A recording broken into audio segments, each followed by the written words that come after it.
Қадірменді тыңдаушылар, сіздердің қазіргі тыңдаған күйлеріңіз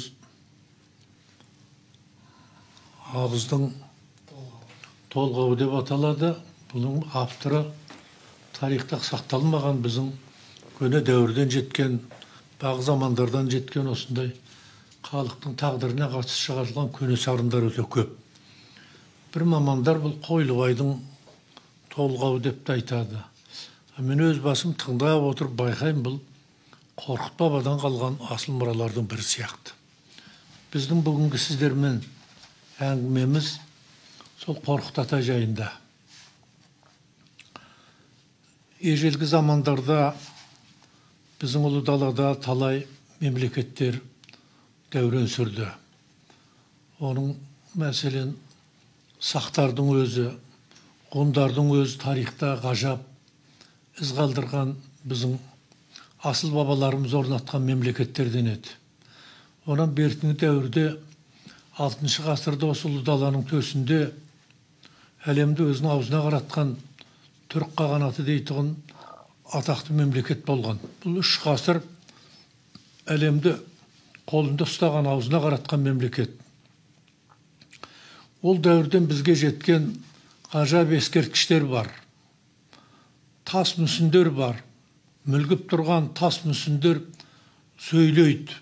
Сөйлегенде бүкіл тарихты айтады. Сай сүйегін сырқыратады. Сол сөздерді өз заманында біздің бабаларымыз бір көзінен қан, бір көзінен жас ағып тұрып жаздырған. Мен мәселен өз басым сол түрік қағанаты заманынан қалған біздің асыл бабаларымыздың ақылынан, ой санасынан шыққан сол жазуларды ұзақ уақыт тексерген адамдардың бірімін. Күлтегінің басына қойған, Күлтегін дейтін данышпан біздің бабамыз батыр, қолбасшы болған түрік қағанатында. Оғысының басына қойған ескерткіште, мүсін таста, ей түріктің көкте тәңірі, төменде қара жер жаралғанда, екеуінің арасында адам баласы жаралған. Адам баласының үстіне менің ата тегім, момын қаған естемей қаған отырған. Қаған отырып, олар дүниенің 4 бұрышын алған. Дүниенің 4 бұрышы соларға қараған. Олар осындай азды көп қылған, байды, кедейді бай қылған, тату елге жақсылық қылған. Олар осындай ұлы қағандар еді, олар осындай білікті қағандар еді дейді. Ал сол әлемді аузына қаратқан, дүниенің 4 бұрышын түгел алған түрік қағанаты бір замандарда 3 ғасырдан кейін құлайды. Неге құлады? Не себептен құлады? Ауызбіршілік кетті, ынтымақ кетті елдің ішінен. Сол кезде барып қағанат құлады. Сол ода таста жазылған. Ей түріктің бектері халқы, сендер таққа кіріптарсыңдар.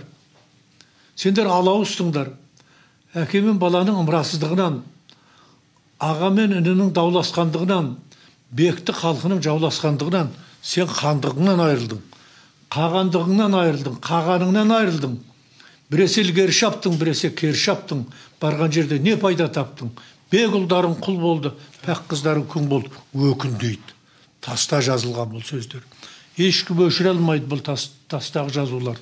Осының бәрін біздің бабаларымыз жазып кеткен. Сол әлемді аузына қаратқан, 3 ғасыр бойы дәурен сүрген, салтанат құрған түрік қағанаты 8 ғасырда құлайды. 3 ғасыр өмір сүріп. Оның себебі жаңағы айтқандай, елдің іші ырың-жырың болды, ауыз бірлік кетті, ынтымақ кетті. Сол кезде елдің берекесі кетті де хандық құлады. Бұл қағанат 2 рет құлады. Бір рет түріктермен, қытайлармен соғыстан, оның кейін 2-ші қағанатты құрған мына Күлтегінің әкесі Құтлық қаған еді. Міне осы сол түрік қағанаты кейін 8-ші ғасырда 2-ке бөлініп кетті. Шығыс түрік қағанаты, батыс түрік қағанаты деп. Бұл түрік қағанатын құрған ағайынды 2 кісі еді. Момын қаған, Естемей қаған деген. Естемей момын қағанның туған інісі болатұғын. Кейін түрік қағанат, батыс түрік қағанатын оны біздің бабамыз Естемей қаған басқарды. Ол түрік қағанат, батыс түрік қағанаттың астанасы қазіргі Тараз Қазақстан жерінде тұрған Тараз қаласы еді. Бұл ханның жазғы оғысының салтанат құрған сарайы, мына қазіргі мына Жуалы ауданында Жамбыл облысының біздің Бауыржан Момышыл ағамыз, Шерхан Мұртаза ағамыз туып өскен Мұңғылақта болатұғым. Сол баяғыда кімнің мына Византияның елшісі Земарқ келген кезде біздің Естемей бабамыз соны 3 күн бойы, сол 3 күн 3 жерде орда тігіп күткен екен Земарқты. 3 күн әңгімесін тыңдаған. Сонда ана кісі алтын тақта отырып, көзін жұмып қымыз ішіп отырып тыңдады дейді әңгімені. Сол әңгіме аяқталғанның 3-ші күні, "О, сен қайдан келдің?" депті. Византияның елшісіне. Сонда түрік қағанатының құдіретін ойлай беріңіздер. "Сен өзі қайдан келдің?" депті. "Мен атым Земарқ, Византияның елшісімін ғой" депті. Сонда сен әлгі 12 тілде сөйлейтін Суайттың елінен келген екенсің ғой" депті. Не деген құдірет. Ал біздің бүгін әңгіме қылып отырған ұлы ойшылымыз осы түрік халқынан шыққан даналардың бірі Қорқыт Ата сол дәуірде өмір сүрген. Сол қағанатты құрған Бомын Естемей қағандармен тұстас болған адам. Бұл кісі халықтың аузында аңыз болып тарап кеткен кеңінен сондай адам. Қорқыт Ата жөнінде дүние жүзінде мамандардың, ғалымдардың жазған еңбектері өте көп. Оның ішінде ерекше айтуымызға болады. Мына 14 ғасырда өмір сүрген мына Парсының атақты тарихшысы Рашид ад-Диннің Жамиғат Тауарих дейтін тарих жиынтығы деп аталатын кітап. Сол кітапта өте жақсы мысалдар бар. Бұл кітап 1300-1316 жылдар жазылады. Одан кейін бұл жайында алғашқы мәліметтердің бірі Хиуаның ханы Әбілғазы Баһадурдың кітаптарынан кездеседі. Ол кісінің Шажарай Тарих-Кима 1661 жыл жазған, Шажарай Түрк дейтін 1665 жыл жазған кітаптарында Қорқыт Ата туралы жақсы әңгіме бар. Ол кісіні біздің академик Марғұлан ағамыз қазақтан өте терең барынша қамтып зерттеген адамдардың бірі. Сол кісі өзінің бір жазған әңгімесінде осы кісіге сілтеме жасайтыны бар. Осы Әбілғазының еңбектерінде өте жақсылайды Қорқыт жайында деп. Марғұлан айтады, ол кісі туралы айтылатын кәрия сөз Орта Азиядағы түріктілдес елдердің көбінде бар. Бірақ қазақ халқы ескі Оғыз Қыпшақ тайпаларының тарихи қонысынан мирас болған, олардың түбегейлі ұрпағы болғандықтан Қорқыт Ата туралы айтылатын тарихи жырлар, аңыздар, ән күйлер қазақ пен түрікмендерде көбірек жолығады дейді. Ал енді бір ғажабы, Әлкей ағамыз жаңағы күйлерді айтып отыр, оған әнді қосады. Мен өз басым Қорқыт жайындағы ешбір әнді тыңдаған емеспін. Мүмкін Әлекең бұны бір жерден алып отыр. Бұл жайында жаңағы Әбілғазының бір жазғандарынан мен бір мысал келтірейін сіздерге.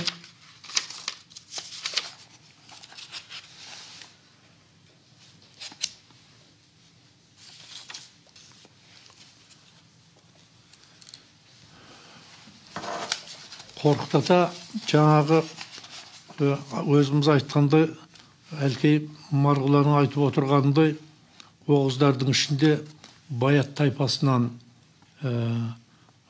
шамасы Оғысының өмір сүрген уақыты 8-7 ғасырдың аяғы, 8 ғасырдың іші сияқты. Сөйтіп, сол сырдың бойында туған, сол Баят тайпасынан шыққан шешесі Қыпшақтың қызы. Ал енді Оғыздар, бұл енді жалғыз Оғыз емес еді, Оғыздар көптеген ол кездегі түрік тайпаларының біріккен одағы болатұғын. Бертінде қазақ халқын құраған ұру тайпалар дені көбі осы Оғыздардың құрамында болған. Олардың мекендері Жетісу, қазір өзіміз білетін Қаратау, Қазығұрт, Алатаудың баурайы, Сырдың бойы. Жаз жайлауда бұлар Сарыарқа жағына шығады екен. Сол кезде Қорқыт жырларын, оның аталы сөздерін, Қорқыт жайындағы аңыздарды сол мына сырдың бойынан Анадолуға көшкен түріктер өздерімен бірге сол жаққа ала кетеді. Сөйтеді да бұл Қорқыт жайындағы аңыздар, әңгімелер 14 ғасырда қатқа түседі. Қатқа түседі да сөйтіп Қорқыт ата кітабы деген атпенен кітап болып шығады. 14 ғасырда. Бұл кітаптың өзі екі нұсқасы сақталған. Бірі Дрезден нұсқасы, ол енді бізге жақын Оғыз Қыпшақ тілінде жазылған, сақталған кітап. Екіншісі ол мына Ватикан нұсқасы. Ватикан нұсқасында, Дрезден нұсқасында 12 жыр бар, Ватикан нұсқасында 6 жыр бар.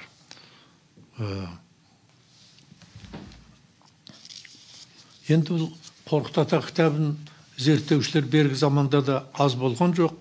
Оны ең алғаш Қорқыт ата кітабын орыс тіліне аударған ғалым, Ресейдің ғалымы академик Бартольд. Ол Бартольд шығарған кітапты кейін сәл толықтырып, академиктер Жирмунский, Кононов екеуі бұны қайта бастырып шығарады.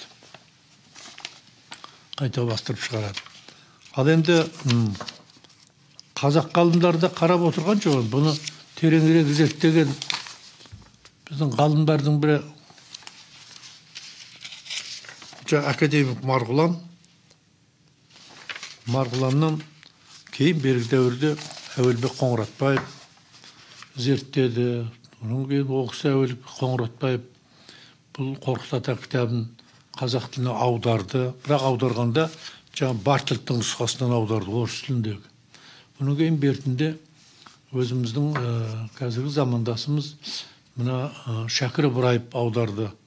Шәкір Ыбыраев, бірақ ол неден? Түрк тілінен аударды. Енді Әуелбек Қоңыратбаев ағамыздың әруағы риза болсын, ең алғаш қазақ тіліне аударған кісі ол кісі. Ол енді орыс тілінен аударды деп отырмыз. Бірақ еркін аударма болған бұл. Еркін аударма, дәлме-дәл болмаған. Ал Шәкірдің аударып отқан, ол түрк тілінен аударған. Түріктер бұның көп сөздерін түсінбеген кезінде. Сондықтан сол түріктер жіберген қателіктер жаңа біздің Шәкірдің аудармасынан да кездесіп қалады. Енді бұл кітаптен кейін кезде енді жасыратын не бар енді? Біздің алдымыздағы ағаларымыз да Әлкей Марғұланнан басқасын бар көбіне тиіп қашып зерттеді бұл Қорқыт ата мұрасын. Сондықтан бұл енді біз Шынтуайтына келгенде бұл енді түрк халықтарына ортақ, түрк халықтарының ішіне шыққан данышпандардың бірі ғой. Сондықтан бәріне ортақ дейміз. Бірақ мені ұғымда бұл кісінің туған жері, сырдың бойы, өмір сүргені, мәселен бәрі жаңағы өзіміз білетұғын жаңағы Оғыз тайпасынан, Оғыздың тікелей мұрагері академик Марғұлан біз деп отыр ғой, қазақ біз деп отыр ғой. Ал енді оның ол Оғыздардың жаңағы тілі туралы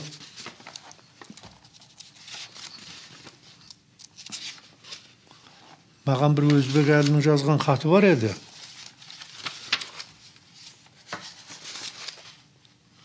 Өзбек әл Жәнібеков маған бір Әзірет Сұлтан қорығы жайында деген жарықтық өлерінің алдында маған хат жазған. Ол кезде мен Қазақстан үкіметінің орынбасары едім.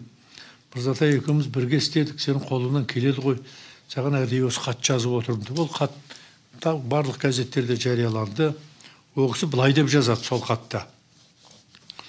10-12 ғасырларда оңтүстік Қазақстанның халқы көне түркі тілінің Оғыз Қыпшақ диалектісінде сөйлеген хақ. Ахмет Яссауидің хикметі де сол тілде жазылған. Оны Әзербайжандардың зерттеушілері 1978 жыл дәлелдеген. Оны көне өзбек тілінде жазылған деу қисынсыз. Шағатай тіліне де жабыстырудың ешқандай қисыны жоқ деп жазады. Біз кейде айтатынымыз бар ғой, Шағатай тілінде жазылған деп. Ал мынаны жаңа біздің тікелей Оғыздардың мұрагері біз болсақ, Әлкей Марғұлан айтып отқандай. Мына Өзбек әл Жәнібек көп білетін кісі біз тарихымызда. Ол кісі айтып отыр, бұл негізден Оғыз Қыпшақ тілінде, соның диалектісінде жазылған деп.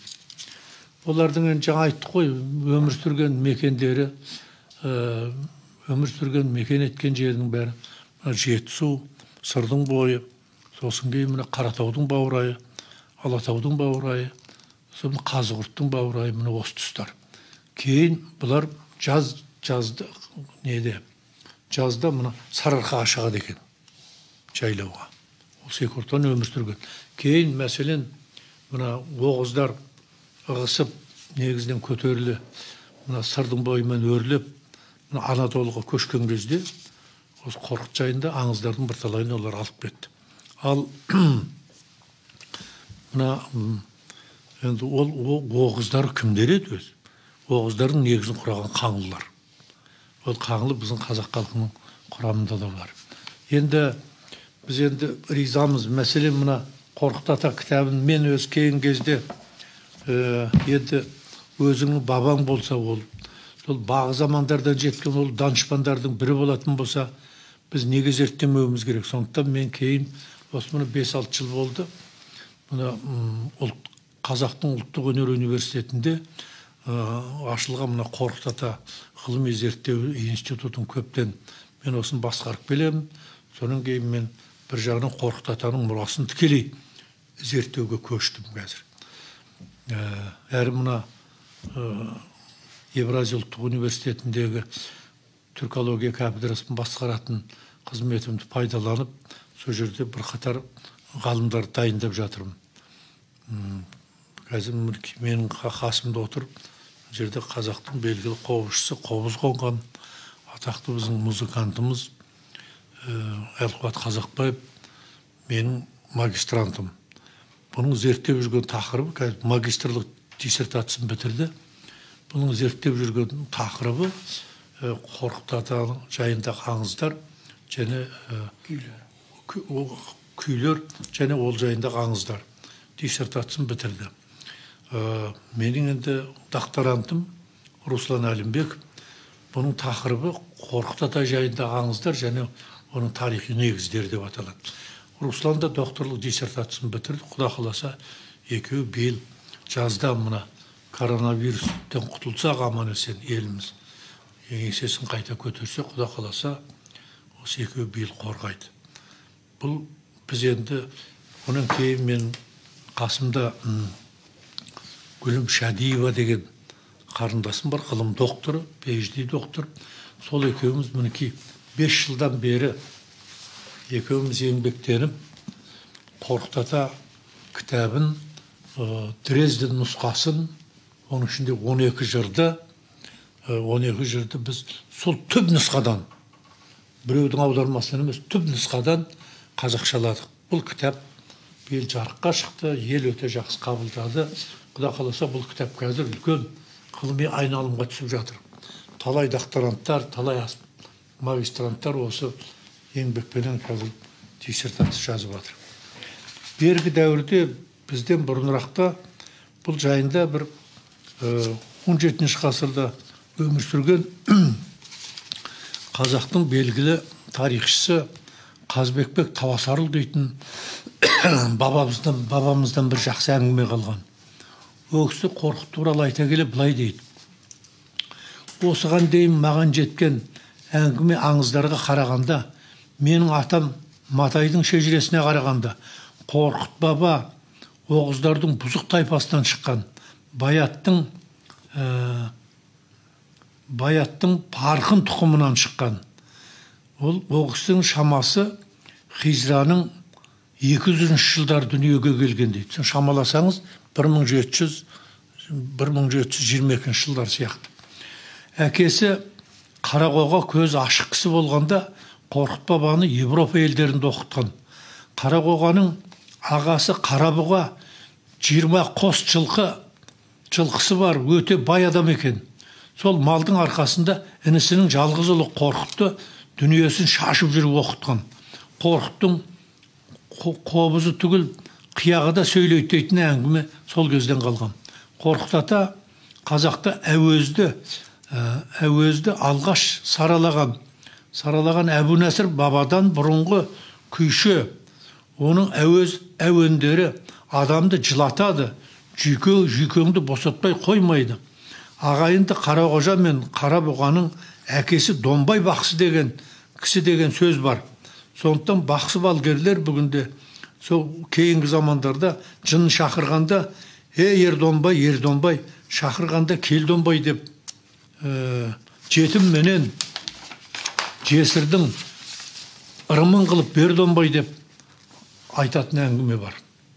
Қорқыт баба көктүріктің бөлшектеніп, жіліктеніп кетуін жек көрген адам. Егер маған салса, мен Қорқыт атаны Майқыдан кейінгі қазақ жеріндегі айтулы кісі дер едім дейді. Қандай әдемі айтқан, өте дәл айтқан. Ал енді кімнің Қорқыт жайында мәселен аңыздар негізінен қазақтарда, мына түркмендерде сақталған. Ал Қорқыттың күйлері қазақтан басқа бірде түрктектес халықтардың ішінде жоқ. Қазір енді мына біздің Алқыбат соны тақырып өзі жаңа айттым ғой, Қорқыт жайында деп, Қорқыттың күйлері жайында деп. Қорқыттың 19 күйін Алқыбат нотаға түсіріп кітап шығарды, ол қазақша шықты. Кейін менің Жамбыл жайындағы кітабымменен қатар түрк тілінде, былтыр Түркияда түрк тілінде шықты. Қазір бұл үлкен айналымға түсе бастады. Енді жаңа айтып отырмыз ғой, Қорқыттың аңыздары жаңа бізде бар, түріктерде де бар, түркмендерде де бар. Бірақ Қорқыттың күйлері де қазақта ғана сақталған. Қорқыттың туған жері де, Қорқыттың дүние салған жері де осы біздің қазақтың жерінде, сырдың бойында. Әртүрлі әңгімелер бар жаңа, біздің білімпаздар айтатын. Қорқытты анасы 3 жыл көтеріп құрсағында 1 жыл толғатқан екен. Сөйтіп дүниеге келген, Қорқыт дүниеге келгенде Қараспан тау деп отқан Қаратау, біздің Қаратауды қараңғылық жапқан екен. Сондай болған. Енді кейбіреулер, зерттеушілер Қорқыт атаны 195 жыл өмір сүрген дейді. Кейбір зерттеушілер Қорқыт атаны 295 жыл өмір сүрген дейді. Қорқыт ата сәуегей, Қорқыт ата өте үлкен жырау, ұлы жырау халқымыздың. Қорқыт ата батагөй, Қорқыт ата күйші. Ең алғаш мына қобыз шығарған адам, ол бақсылардың атасы. Өзінің Ердонбай атасынан кейінгі кең аталатын халықтың ішінде қобыз ұстаған, қобыз қонған бақсылардың бәрі әуелі күйді осылардан бастаған. Міне енді қазір Әлқуатқа айтайын деп отырмын. Қорқыт атаның бір күйін тартып берсең, менімше ол баяғыда 2001 жылы біздің астанамызға Рим папасы Иоанн Павел II келген кезде, университетте болған кезде, мен Әлқуат сонда сөрге отырып қойып, Қорқыт атаның қоңыр дейтін күйін тартқызып едім. Сонда ана кісі үйіп тыңдап, тіпті аузынан су ағып кетіп еді сілекей. Кейін шай беріп отырдық, Иманғали екеуміз. Сонда тақсыр мына шығарманы тыңдағанда тіпті үйіп тыңдадыңыз ғой деп едім. Мен өмірімде мұндай музыканы тыңдағаным жоқ деді. Ал Алқыбат, халыққа сен Қорқыттың қоңырын тартып бер.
Мінеки Қорқыт ата осындай ұлы күйші болған адам. Жарықтық. О кісіден қалған жаңа жырларда, соның бәрінде жаңағы сол жырдың соңында о кісі келеді, жаңа той болып жатқан жерге келеді, бата береді. Ол кісі бата көй адам. Қорқыт жайында Құда қаласа байтақ әңгімелеріміз амандық болса, бәрі алда бола жатар. Мен бір осы Қорқыт жайында өте бір терең пікір айтқан кісінің бірі Хиуаның ханы Әбілғазы Баһадүр дедім ғой. Ол кісі былай деп жазады: Оғыз қыпшақтарының Қорқыт ата Оғыз қыпшақтарының ұлы атасы. Оғыз ұлысынан шыққан асқан сәуегей, ақылшы, кеңесші. Ол Оғыз хан заманынан қалған тарихи отанға үлгі айтып, билік құрған, дана болған кісі. Оғыз елінің жұрттары дейді, ары қарай жаңа біз айтқандай, Оғыздардың қай жерді мекендеген айтып кетеді бұл кісі. Мінеки бауырларым, қазақ халқынан кезінде қазақ халқынан шыққан данышпандар өте көп болған. Бірақ соны бергі заманда біз қазақтың басынан не өтпеді дейсіз. Біз мәселен 3 ғасыр қазақ өзі мына ұлы даланы сақтап қаламын, кейінгі ұрпаққа қалдырамын деп аласұрып 3 ғасыр бойы мына жоңғарлармен айқасты. Жоңғарды жер бетінен құртып жібере жаздады. Өзі де жойылып кете жаздады қазақ. Бірақ сақтап қалды жерді. Ал оның кейін біз 3 ғасырға жуық біз Ресейге бодан болдық. Сол кезде біз талай құндылығымыздан айырылып қала жаздадық. Салт кетті, дәстүр кетті, бетіменен әдет құрып кетті. Тарихымыз тапталды табанға. Саясатқа айналып кетті ол тарих. Біздің елді басқарған асыл хандарымыздың бәрі, елді ұлағатқа жеткізіп отырған билеріміздің бәрі, олардың өмірін жырлап отқан, көл-көсір жыр тудырып отқан, эпостар тудырған біздің жырауларымыз, ақындарымыздың бәрі ақымақ көрсетті. Біз сол заманда соның империяның саясатын қолдап біз басымыз шұлғып отырған заманымыз болды. Біз Алланы ұмытып кеттік ол кезде. Құдайға тәуба, қазір заман түзелді, тәуелсіздік келді, Алла қайтып келді халықтың жүрегіне. Құда қаласа талай қиындықтар болды, басымыздан өтті. Одан да аман өткен халықпыз. Құда қаласа қандай қиындық болса да біз аман есен өтетін боламыз. Аман болыңыздар.